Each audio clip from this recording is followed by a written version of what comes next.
You're a legend of stand-up.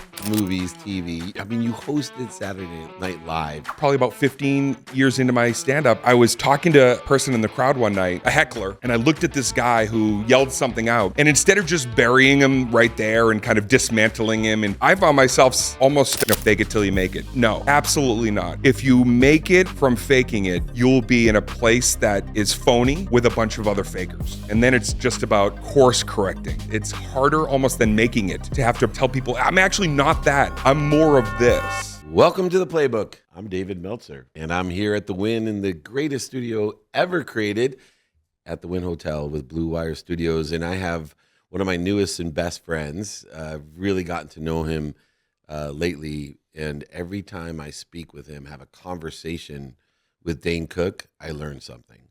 And that means a lot to me because I have a lot of conversations, and it's not worth my time if I'm not going to learn something. And I last night was blessed to do a conversation with hundreds of people at a dinner, VIP dinner party. And what I found out was it's just not me. Having a conversation with Dane Cook is incredible. It's extremely entertaining, by the way, but everybody learned so much. I think they were as surprised as I was the first time of how much wisdom and inspiration you have, which makes sense to me when you think about how successful you are.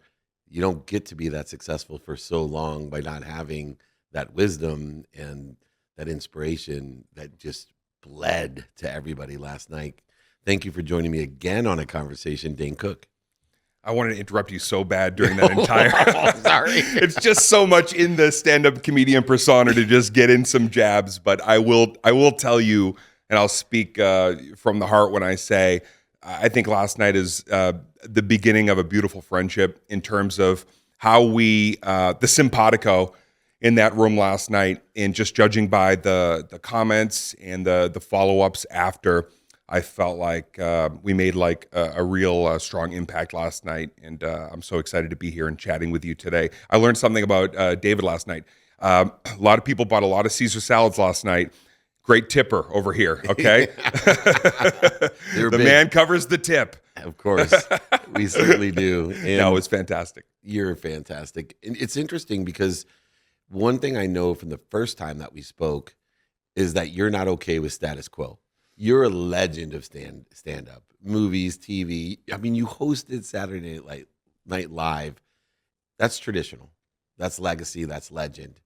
But from the first time I met you, you were talking about Twitch. You were talking about gaming. Right. You were talking about alternative people that we could have. And then you actually, for me, which was a great compliment, you said, hey, why don't we try this? I really think that we complement. We're simpatico. Let's have a conversation, which most comedians would not want to do. They don't want to give up the stage. They want to be able to interrupt. They want to be funny. But you have a bigger picture and a greater self-image than just being a stand-up comic. Albeit when you were in ninth grade, that's what you wanted to be, but you're so much more today. What do you see and have that courage to do things other people would never dare to do? Well, I think that, part of what you learn through many, many years and many, many gigs in stand-up is that although it's about you, because you're the only guy on the stage and you're standing up there with your ideas, and you're doing it all when you're a traveling comedian for a lot of years. You're the producer, director. Sometimes you're the bouncer. I've had a few gigs that got a little rough and tumbly over the years. But I started to realize through the years that, the gigs that were making the greatest impact were the ones that I could collaborate and kind of expand upon what I want to be doing, not just in stand-up, but how I want to grow a fan base. Very early on, learning through social media that it wasn't just having a great dynamic site. It was soul. You had to have soul within that site. It was like, well, how do I get that? How do you bring people into this cool digital realm, but then keep them there? Well, what I learned was just sharing in real time my experiences on the come up as a comedian. So I was getting the people laughing over here, and maybe they're only interested in the show. They're laughing, they're having a blast. The people over here, they're entrepreneurial. And I wanted to speak to both sides. So I think probably about 15 years into my stand-up, I was talking to a person in the crowd one night, a heckler, right? Most people would say like somebody's going to heckle and that's going to ruin the show. And I looked at this guy who yelled something out, and instead of just burying him right there and kind of dismantling him and putting a scarlet letter of stand up on him for the rest of his life that his buddies are like, man, he fucked you up that night.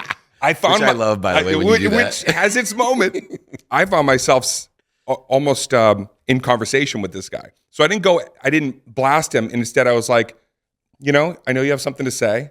I don't know if I agree with what you're opining, but and I started getting into what you would probably think is a conversation. The crowd didn't expect it, and I really didn't expect it. But where that took me was far more interesting than just hammering him with some material. And I remember leaving the stage that night. It was probably the beginning of the meet and greet era for me, where I wasn't just saying, truly putting ego aside, because for a long time I was like, you're meeting me. I'm sure you're excited to meet me because I'm me. And look, you're so thrilled. And then finally getting a little older and more mature and realizing the people that I'm meeting, I'm interested. I'm curious as to not only what brought them into fandom and why are they interested in any way in my journey, but what do they do? What do they bring? It was almost like the meet and greet became speed dating of me getting to know people in entrepreneurial spaces, people on the come up that needed some wisdom, people solid, people retired who'd already had great success. They're just coming out for the show. Maybe they're with their kids. So I started collecting kind of like a context log of fascinating human beings around the world that also happen to be fans of mine. That is super cool because I felt that last night. In fact, I was speaking to my wife, who's a huge fan of yours, and I was like, man, this is really courageous, like to do this with me. And she goes, why is it so courageous? Because if you guys suck, everyone's just going to blame you because he's obviously, he has the talent and the humor. And she's like, just don't try to be funny. But I don't sell yourself short, David. You're a very funny guy in a couple of years. Thank you. Well rehearsed. And more importantly, what you're talking about is something that I realized of as we get older, because of our insecurity and our egos, we want to talk to people.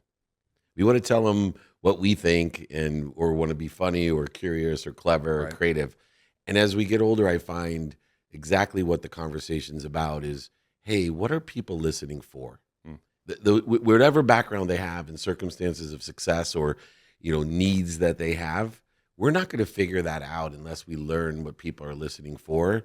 And what came out last night in the conversation, which excites me about doing it more with you and people loved it, was I think it resonated with people. Like, that's what I was listening for. Like, you guys really spoke to me. Right. And it wasn't just entertainment. There was moments, especially on your side, of being very entertaining. And maybe I got some empathy and some courtesy laughs. I did see a couple people stand up and cheer for us. But more importantly, it wasn't that type of a presentation or a communication. It wasn't one where everyone's just going to stand up and go, thank you so much for making my night. This was so funny. It was, wow, I have a lot to think about. Right. What were some of the things that you've realized from our conversation that you felt were synonymous with people are listening for? Like something, an issue of the day or a subject matter, a topic that you felt like, wow, everybody's really interested in this topic.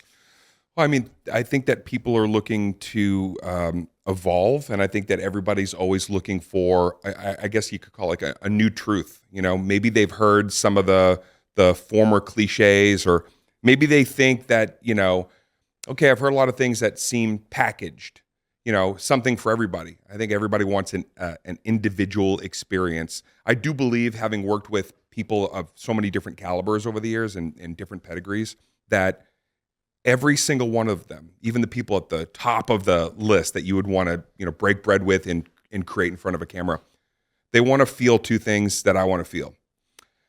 They want to feel like their knowledge and years of experience are important and appreciated. And they want to learn something new and find a moment with you as the creative partner that makes them go, wow, okay, now all the stuff that I can put to good use, this person's brought in another element that I just didn't see or I was unsure of. Or maybe it's something that is, new on the come up, a new way that the business is evolving that I missed because I'm up here. So I do think that everybody's looking for those two things, a way to take their trait and implement it, and also to be exposed to something new that's going to help them to grow out whatever it is they're trying to expand upon. So people commenting last night, I think they felt, if we did our job right, it's heart and humor, in real time.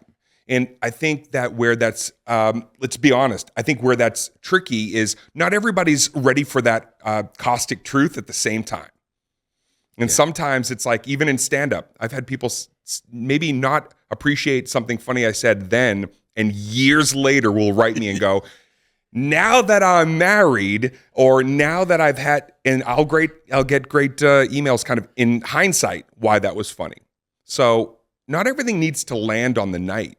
Sometimes just ruminating on things and letting things kind of slow the flex of what we were talking about last night. But when I say it's not for everybody, it's because I think that it's also looking at some of the, the former cliches and quotes and knocking them on their ass a bit and saying, it's not exactly that. I think one that I talked about last night was, fake it till you make it. I love that. No. Absolutely not. Because if you make it from faking it, you'll be in a place that is phony with a bunch of other fakers. And then it's just about course correcting. That takes a long time, man. Course correcting.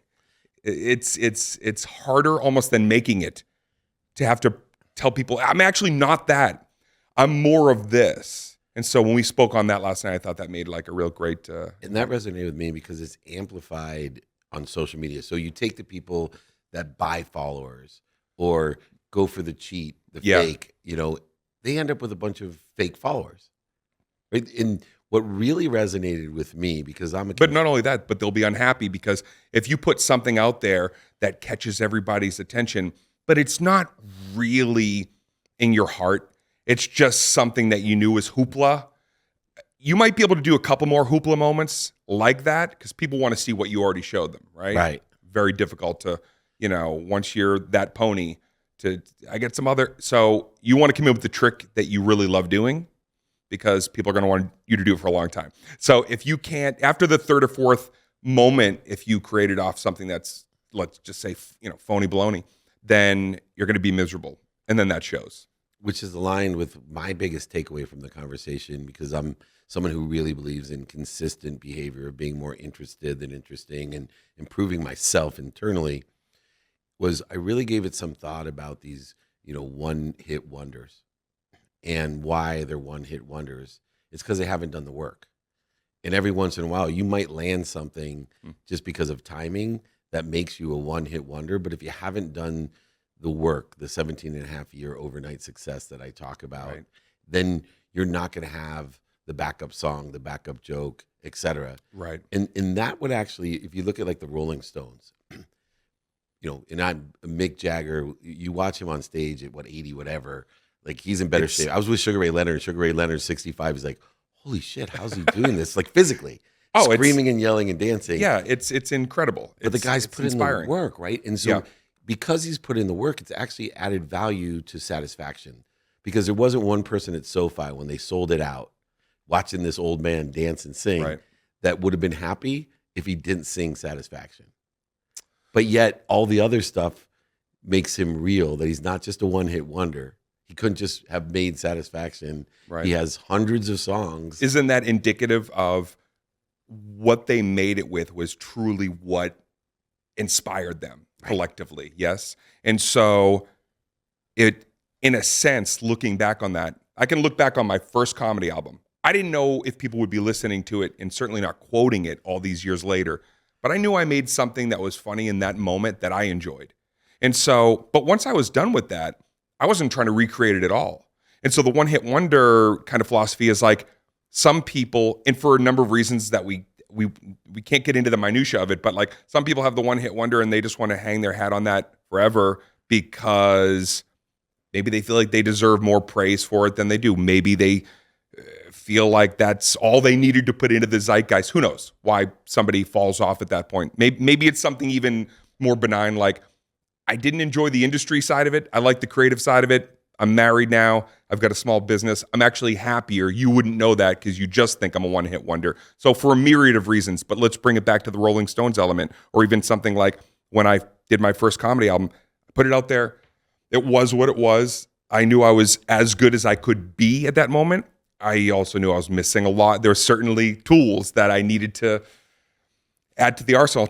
Quick funny story about that album. I got into the edit bay with a kid that was working at a radio station, just cutting commercials. He wasn't an editor, but he was editing commercials for the local rock station. And he said, I'll help you edit your album, which I was like, all right, I have all these DAT recordings. Let me figure out how to make an album. Originally, the album was called Brace for Impact. We go in, and I'm editing Brace for Impact, and it's the last day of editing, and I could tell he's like something, he's nervous. And I said, what's going on? And he's like, well, we've cut 7 of the shows together to make the one show. A piece from this night, this was funnier on Saturday, this was funnier. Well, I said, play it back. And he plays it back, and every other word was fuck. I was like, because we were editing, and that was almost like something nervously I would kind of lean on. And so I'm listening to the playback, and it's like, and then I'm in and it's taking away from painting visual pictures with vernacular because I don't know enough jargon and ways to express myself at that point. 2 things were a blessing that day. One was I said, can we edit out some of the language? And he's like, yeah, because laughter is so strange in the background. You can edit out words and we can use some of the ambiance, which was great. So you never knew that we edited 48 F-bombs out of my first album. And then the second thing was I went in to use the restroom, and as I was standing at the urinal, there was a solvent on a shelf, and it was turned around. On the back, it said, harmful if swallowed. And I walked out, and I go, that's the title, and this is going to bomb unless we can cut like a lot of the F-bombs out of here. But from the experience of putting that out and being able to track it in real time, I've grown up with a generation of comedy fans from that album. And good fortune and happenstance was I made something that was truly of me. And I would say to anybody, whatever it is that you're putting out there, as much of it as you can, even in the simplest, seemingly not important. My favorite color is, so maybe my sign should be orange and white instead of what everybody's telling me. Go with that. Because if and when it hits, you're going to want to look back and say, man, that really was the start of me expressing who I really am through my message. And as I look back at my big orange and black sign, which I love. Which I love too, I've been searching for the name of our conversation. Yeah. And dynamic duo. Exactly, the dynamic duo. But how do you like lessons and stories, right? Because that's what, to me, resonates was here's a guy that teaches so many lessons by telling a great story. And part of a great story is not only the vernacular, right, the humility, the honesty, the authenticity, the illumination and humility, like I said, but it's also humor. Sure. And we sprinkle it in there, you much better than I, but in a few years I might get good at it, or at least better, I hope. But more importantly, and most importantly, the lessons and stories that you're sharing today are powerful and entertaining, and it's a blessing to be able to give you some sort of Robin to play off of at the very least, to elevate what is pure genius. And I describe genius as an expression of God.